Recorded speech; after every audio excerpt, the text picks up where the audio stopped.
Ketika PKS menyambung Partai Demokrat mendukung Anies 2024, maka tiket Anies maju untuk jadi bakal calon presiden 2024 sudah didapat tiketnya.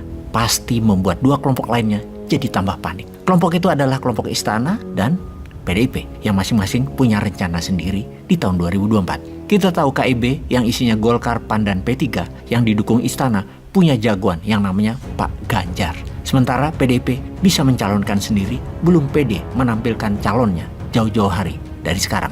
Gerindra di sisi lain sangat pede. Dia posisinya di tengah Istana dan PDIP. Bisa ke PDIP, bisa ke KIB. Gerindra sejauh ini belum juga menyatakan positioningnya. PDIP sendirian sulit melawan koalisi perubahan. Sementara KIB perlu Gerindra. Sebenarnya selama ini mereka semua ada dalam pemerintahan. Namun di tahun 2024 agaknya masing-masing main dengan strategi yang lain. Sementara itu skenario apapun masih bisa dimainkan, termasuk tahun 2024 tersebut dibatalkan, tidak ada pilpres. Dengan risiko chaos tentunya. Kita ke skenario tidak ada di tahun 2024 pilpres tersebut yang mungkin perlu ide-ide lain atau saran lain. Sejauh ini ramalan resesi 2023 belum berdampak ke Indonesia. Sejauh ini harga-harga di pasar terkendali. Sejauh ini daya beli masyarakat masih kuat. Sejauh ini tidak ada pemutusan kerja. Sejauh ini tidak ada kelangkaan barang kebutuhan utama termasuk BBM. Akankah hembusan isu resesi 2023 adalah strategi agar dianggap negara tidak aman, negara tidak punya dana, sehingga ada baiknya pemilu dan pilpres geser ke tahun 2027? Rencana perpanjangan jabatan bukan skenario ujuk-ujuk, tetapi rencana jangka panjang yang sudah didesain lama. Ketika pandemi 2020 terjadi, diambil peluang dengan membangun narasi sebagai negara dalam keadaan darurat. Darurat ekonomi, darurat kesehatan. Kemudian distrategikan skenario darurat tersebut sehingga jadilah bahan penggalangan opini, yang mana 70.000 kepala desa sudah mulai digiring waktu itu opininya untuk mendukung perpanjangan masa kerja. Ternyata tidak panjang masa pandeminya. Di tahun 2021 pertengahan sudah mereda. Lalu dicoba membangun lagi opini bahwa tahun 2023 nanti akan ada resesi, akan ada deflasi. Kampanyenya kenceng di mana-mana. Bosman berkomentar sesuatu yang belum terjadi dikampanyekan besar-besaran, biasanya tidak terjadi atau sudah bisa diantisipasi, dan agaknya ke arah sana memang, yaitu sejauh ini belum ada tampak resesi akan ada atau akan berdampak. Maka apa skenario berikutnya demi masih menjabat ke depannya? Kalau aman-aman saja tahun 2023, ya apa boleh buat. Di tahun 2024 harus ada pilpres. Namun yang jadi presiden harus orang gue, itu skenario sekarang agaknya.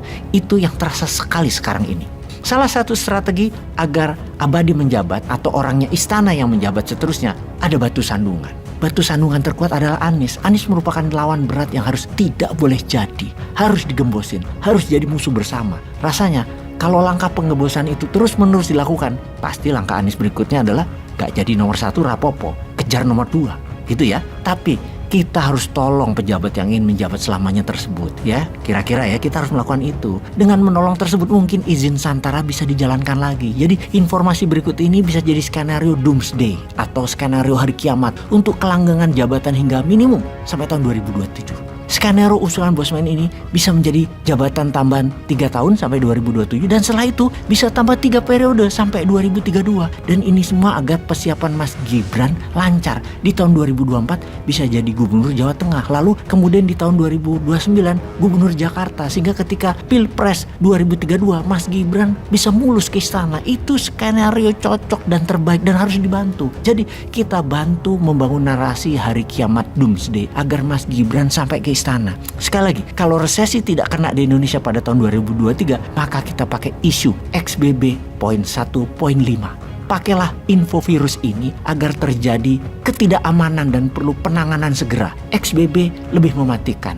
Rakyat walau di booster pasti masih terpapar. Harus terpapar hingga 60% kalau perlu, dan dibuat panik. Kemudian diciptakan ketergantungan pada sang pejabat sebagai hero penyelesaian masalah. Hero inilah yang pantas menjabat selama masa darurat 3 tahun, dan nanti setelah 3 tahun kan tidak ada pahlawan lain selain pahlawan yang ada saat ini. Giring 3 periode jabatan. Pasti rakyat senang, bahagia dan mendukung. Bagaimana? Setuju? Mau dibantu dengan fakta data virus di dunia saat ini, di Amerika dan Tiongkok. Kita ke data lapangan yang menyatakan bahwa di Amerika setiap hari ada 44.000 orang terpapar XBB poin 1.5 dan BF poin 7.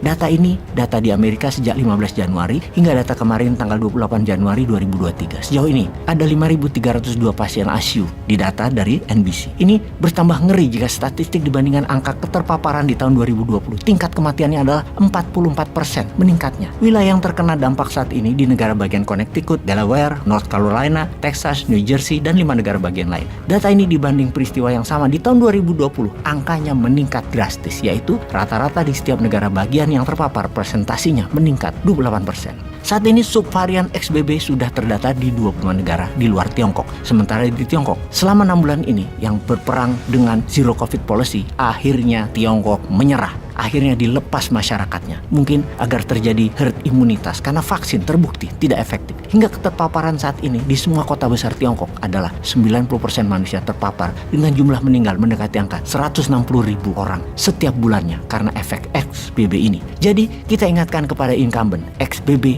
adalah solusi. Untuk itu permudah dan perbanyak saja tenaga kerja asing dari Tiongkok untuk lebih banyak lagi masuk ke Wakanda agar keterpaparan ini bisa menjadi bahan buat solusi menjabat lebih lama lagi, juga agar semua sesuai dengan rencana selamanya berkuasa. Bismillah, Komisaris di Mars.